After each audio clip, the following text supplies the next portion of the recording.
नमस्कार प्रणाम भाई लोग, मैं हूं दीपक सिंह छपरहिया और आप देख रहे हैं डीके पिक्चर्स भोजपुरी। तो दोस्तों, मैं आज नए साल यानी कि हैप्पी न्यू ईयर 2021 का बहुत ही अच्छा सॉन्ग रिकॉर्डिंग करने जा रहा हूं और आप सब लाइव देखिए कैसे कर रहे हैं रिकॉर्डिंग और सुनिए। गाना अच्छा लगे तो लाइक कमेंट शेयर जरूर कीजिएगा और आइए देखिए रिकॉर्ड कर रहे हैं।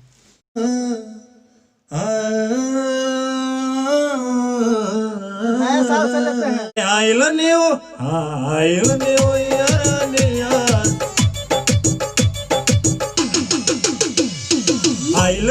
ईयर हो डियर जान से हमर मिले के बाटे।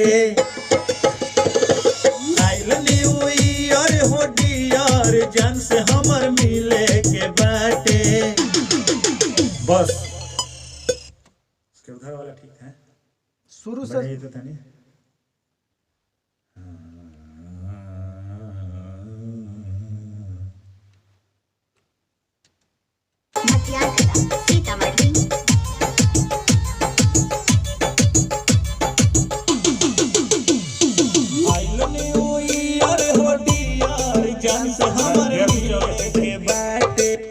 फिर से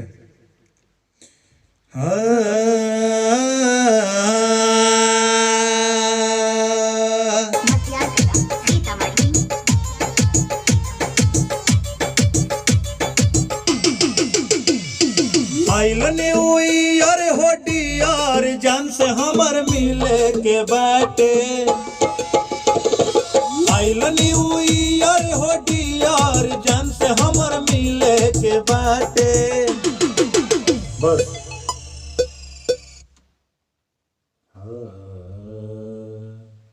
मजा था।